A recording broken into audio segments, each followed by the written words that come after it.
السلام علیکم ناظرین، آپ کو اپنے چینل میں خوش آمدید کہتے ہیں۔ آج کل چلنے والے خوبصورت دلچسپ ڈرامے جو کہ آپ سب کو بہت اچھا انٹرٹین کر رہے ہیں، ان میں سے ایک ہی ڈرامے کی بات کرتے ہیں جو کہ ہے جس کا نام ہے ہجر، جس میں ہم نے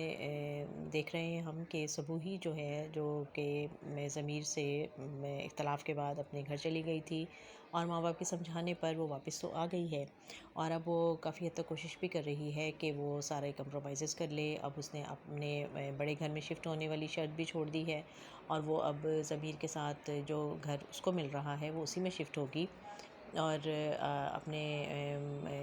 جیٹھ اور جیٹھانی کے ساتھ بھی بڑے اچھے طریقے سے رہ رہی ہے، اور ساتھ ہی ساتھ اس کے جو ہاسپٹل میں جو اس کے کولیگ ڈاکٹر ہیں، ڈاکٹر عمر، جو کہ انہوں نے بہت کوشش کی تھی کہ وہ توجہ حاصل کریں، اور ابھی بھی وہ اسی کوشش میں ہیں اور بار بار اسے ہمدردی بھی جتاتے ہیں اور اس کو احساس بھی دلاتے ہیں کہ شاید اس کے شوہر کو اس کی قدر نہیں ہے، اور لیکن اب وہ ان کی باتوں کو بھی اگنور کر رہی ہے اور ان پہ بھی یہ بات واضح کر رہی ہے کہ نہیں، وہ مجھے لینے آ گئے تھے ضمیر، اور میں ان کی بات مان گئی ہوں اور اب ہم راضی ہو گئے ہیں اور ہم اکٹھے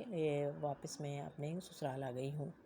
لیکن یہاں پر ایک نیا مسئلہ شروع ہو گیا ہے کہ جو ضمیر کی جو سابقہ منگیتر تھی، اس پہ جب مشکل پڑی اور اس پہ ایک کیس بن گیا اور اس کو پولیس نے پکڑ لیا اور ضمیر نے اس کی ضمانت کروائی، اور اب چونکہ اس کے پاس رہنے کو کوئی ٹھکانہ نہیں ہے اور واپس ابھی وہ اس ہاسٹل میں بھی نہیں جا سکتی کیونکہ وہاں سے اس کو ٹرمینیٹ کر دیا گیا ہے، تو ضمیر کو اسے مجبوراً اپنے گھر ہی لانا پڑا، اور اس نے سوچا کہ چلو کچھ عرصہ یہاں گزار لے گی۔ لیکن نہ تو یہ بات اس کی بھابھی کو پسند آئی ہے اور نہ ہی اس کی بیوی صبوحی کو یہ بات پسند آئی ہے، اور اس کی بھابھی بھی جو ہے وہ باتوں باتوں میں اس کو خوب سناتی رہتی ہے اور اس کو یہ بھی اس پہ باور کر رہی ہے کہ یہاں وہ رہ رہی ہے تو کتنا عرصہ رہے گی، وہ یہاں مہمان ہے، اسے یہاں سے تو چلے ہی جانا ہے، اور ضمیر کو یہ باتیں اچھی تو نہیں لگ رہی ہیں، اور ضمیر کی والدہ جو کہ اس شہر سے باہر گئی ہوئی ہیں، اور اب گیسٹ ہاؤس سے جب اس نے خالی کرنے کے لیے کہا کہ بھابھی وہ سیٹ کروا دیں اس کے لیے، تو بھابھی کہنے لگی کہ وہ تو میری خالہ آنے والی ہیں، میں ان کے لیے سیٹ کروا رہی ہوں، اور پھر وہ کہتا ہے کہ ٹھیک ہے، امی کا کمرہ خالی ہے فی الحال، جتنے دن تک امی نہیں آتی تو یہ اس کو وہاں ٹھہرا لیتے ہیں، اور اس طرح سے، اور پھر جب وہ پریشان ہوتی ہے اور ضمیر کو اچانک رات کو جب پانی لینے کے لیے باہر آتا ہے، وہ دیکھتا ہے کہ باہر لان میں بیٹھی ہے اور پریشان بھی ہے، تو وہ اس کو تسلی دیتا ہے کہ تم فکر مت کرو، سب ٹھیک ہو جائے گا، اور ہم کوئی غیر تو نہیں ہیں، ہم ایک دوسرے کو جانتے ہیں اور ہم یہاں رہ رہے ہیں۔ وہ اس کی پریشانی دور کرنے کے لیے اس کی ہمدردی اس کے ساتھ کر رہا ہے، لیکن صبوحی کو یہ بات اچھی نہیں لگی، اور وہ جب آتی ہے اور دیکھتی ہے تو وہ اس کے ہاتھ پر اپنا ہاتھ رکھے اس کو تسلی دے رہا ہے، تو یہ بات وہ یقیناً اس کے لیے بہت تکلیف دہ ہے، اور پھر جب ضمیر کمرے میں آتا ہے تو وہ اس بات کا اظہار بھی کر دیتی ہے اور اسے کہتی ہے کہ مجھے یہ چیز اچھی نہیں لگ رہی، تم اس کا کہیں اور رہنے کا انتظام کر دو۔ تو اب میں کافی مشکل میں پڑ گیا ہے ضمیر، اور اس کو سمجھ نہیں آ رہی ہے کہ وہ کیا کریں۔ جب اس کی والدہ آ جاتی ہیں تو وہ اس کے سامنے بھی یہ مسئلہ رکھ دیتا ہے، تو اس کی والدہ کہتی ہے کہ تم لوگ فکر نہ کرو، میں اس کو کہیں پر کسی کے گھر میں پینگ گیسٹ کے طور پر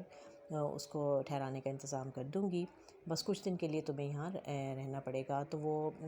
سنا دیتی ہے فوراً ہی بھابھی کہ نہیں، یہ بھی یہاں پر اپنا ہی گھر سمجھ کر رہ رہی ہے، اور پھر اسے تو صبوحی کے ساتھ ہی جانا ہے ان کے گھر، یعنی جب صبوحی اور ضمیر شفٹ ہوں گے اپنے گھر میں تو وہ اس کو ساتھ لے کر جائیں گے، وہ اس کو اپنی ذمہ داری نہیں بنائے گی۔ تو اب یہ سب باتیں فیل تو ہو رہی ہیں اسے بھی، اور لیکن وہ بڑی اپسیٹ ہے، پریشان ہے کہ وہ کیا کرے، اب اس کا کوئی آگے پیچھے کوئی ٹھکانہ نہیں ہے۔ تو کیا ضمیر جو ہے وہ ان باتوں سے مزید یہ ساری باتیں جو ہیں ضمیر اور صبوحی کے درمیان فاصلے تو نہیں پیدا کر دیں گی، اور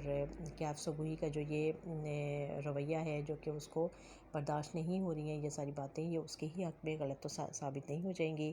دیکھنے کے لیے ہمیں اس کی آگے آنے والی قسط دیکھنی پڑے گی۔ دیکھتے رہیے یہ خوبصورت ڈرامہ ہجر۔